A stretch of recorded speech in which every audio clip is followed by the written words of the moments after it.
Want to buy the latest car but got confused on what you should buy? Don't worry, we are here to help you out. Hello friends, welcome back to Tech Electric. So are you guys ready for a brand new comparison? Today we will compare BMW and Polestar 2. Stick with the video and watch till the end to make an informative decision for your car. Compact executives became a prevalent, if unattractive word in the auto industry. It alluded to the sort of automobile, not the 5'2" well-dressed middle manager driving it. During the last decade, diesel and PHEV models of the 3 Series, C-Class, and A4 dominated the company car market. However, no electric analogs have been developed. This is unexpected considering the significance of benefit-in-kind tax to the user-selecting executives of any rank who drive them. Tesla addressed this need with the Model 3, and it has lately outsold the Fiesta and Corsa in the UK. Then followed Polestar 2. Even though we adore Tesla's jaw-dropping performance and access to superchargers, we prefer the following automobile. We just appreciate the Polestar's somewhat more fluid handling and its interior and exterior styling. Thus, we have introduced this to meet the BMWI4. However, this 4 Series Doppelganger has a significantly modified floor plan and suspension in order to accommodate the battery and motor. As an homage to the interfaces pioneered by Tesla and Polestar, the i4's interior has a larger display and fewer buttons than the 4 Series. The Polestar is also connected to the Volvo XC40, a combustion vehicle. It now has its own new age identity, apart from the old Volvo establishment. The screen, which protrudes from the dash and runs an Android-based system with Polestar's graphical veneer, is the most visible deviation from the Volvo theme. The vehicles in front of you have almost identical equipment and extras, such as complete driver help, pixel headlamps, maximum infotainment, large wheels and brakes, and fancy dampers, adaptive on the BMW and Öhlins spanner adjustable on the Polestar. This Polestar is a long-term test vehicle owned by my coworker Tom Ford. Long-range dual-motor model with 3 option packs, plus, pilot and performance, and snow white color as an option. The i4 eDrive 40 starts at 52 pounds and has smaller wheels with more range.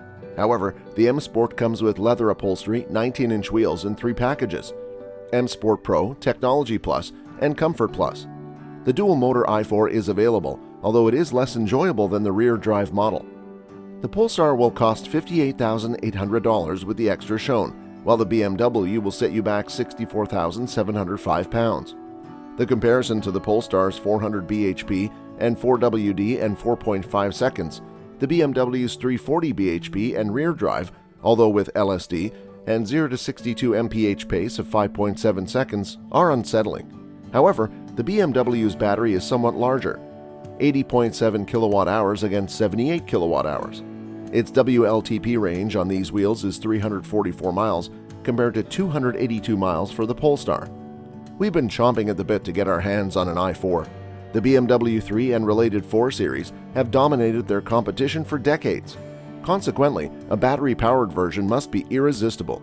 To emphasize that it is a mainstream BMW and not an outlier like the i3, BMW designed it to appear identical to the 4 Series Grand Coupe. Even the grille, which it has no earthly need for, is identical. They could have gone all out and attached 2 large-bore blank tailpipes. Even with a big vehicle, 400 horsepower is significant, especially when it occurs instantaneously and all tires contribute to the tractive effort.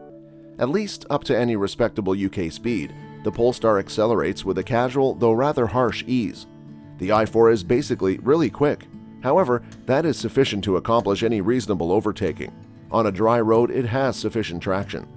This leads us to the i4's greatest triumph. Bends are such an engaging phenomenon. The steering imparts a feeling of the front tire stress, and the rear tires also communicate, so it's simple to gradually shift the power their way and restore equilibrium.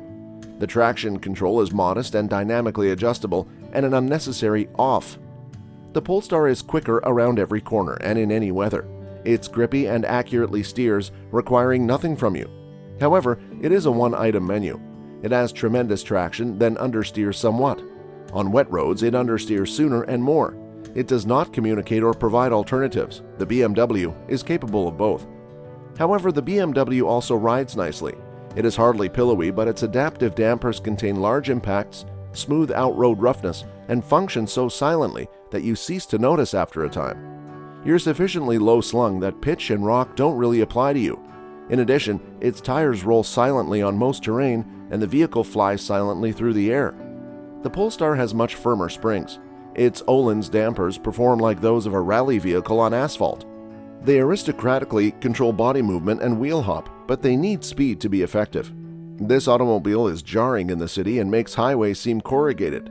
Its tires and mirrors and doors rattle as it accelerates. When we tested, the temperature ranged from 2 to 8 degrees Fahrenheit, and we did not precondition the batteries on charge.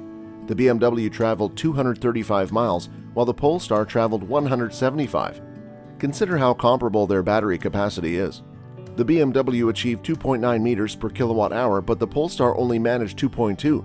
Nonetheless, on warmer days or with preconditioning, you might easily increase the fuel efficiency and range by 15%. The i4 is said to charge significantly quicker on DC if the charging post is sufficient to the task, although both vehicles slow down once they reach 50% capacity, rendering a 350 kilowatt charger unnecessary. We observed that it takes each device around 40 minutes to charge from 10 to 80% on a 150 kilowatt outlet. The i4 offers the performance and fuel economy to justify your choice to choose a sports sedan rather than an SUV. The Polestar does not have this characteristic. Nevertheless, crossovers are quite popular, indicating that economy and performance are not the only factors that count. People want to image, brand, and style. Design? BMW continues to excel in stance and proportion. Beyond that, the i4 disintegrates. Enough foul language has been poured on the BMW's massive grille, which is a diversion from the reality that the rest of it is a mess. Creases begin and stop arbitrarily, and the front and rear bumper pieces are a cacophony of unconnected aesthetic concepts. A vehicle that appears better in a really dark color is undoubtedly in need of some aesthetic adjustments. Whereas the Polestar shape is robust and its surface and details are boldly basic, they are far from being naive. So too with the interiors of automobiles. Yes, the BMW feels more costly, however, the furniture designers should have taken a tranquilizer. The visuals on the displays use so much ornamentation and color that they lack clarity. The Polestar's furnishings are tidier and more minimal. The front seats exemplify their Volvo tradition by providing exceptional comfort on lengthy trips. However, the Polestar has less rear legroom and a smaller trunk. BMW has eliminated several of the i4 switches. It has, however, retained the iDrive controller wheel and surrounding buttons, which allow you to do a lot of useful tasks by touch alone and without looking. However, the driver assistance system no longer has a direct access setting, so you cannot prohibit it from nudge steering on single carriageways. Oddly, you can configure a screen shortcut to turn this system on, but not off. Occasionally, the screen visuals choose excessive adornment above clarity. Nonetheless, CarPlay integration is excellent, and the primary screen may be divided into tiles. I configured it to display a map of reasonable size, the trip computer, and the current music track. Finally, the test vehicle featured an outstanding HUD. Except for a very tiny speedometer, the Polestar's display graphics are a picture of calm readability. Because there is no HUD and no haptic controller, they must be. The virtual buttons are broad and widely spaced to make finger tapping as simple as possible. As a result, items are pushed back into menus since there are not enough on the screen. Climate controls must be activated. Simply changing the treble requires 5 punches. Has the interface designer ever driven an automobile? However, this is intended to seem modern. Volvo created Polestar to attract consumers seeking a radical departure from the image and ideals of the petroleum era. The design of this automobile is a breath of fresh air, and maybe its purchasers will not care if the dynamics fall short of the establishment's best efforts. Which i4 is it? In terms of range and efficiency, the i4 is a superior electric car. As a driver's vehicle, it is the best EV available at this price. So here we have done with our video. Let us know in the comment box which is your favorite car brand. Like and share the video with your friends, and also subscribe to our channel to get the notification of our videos. Thanks for watching.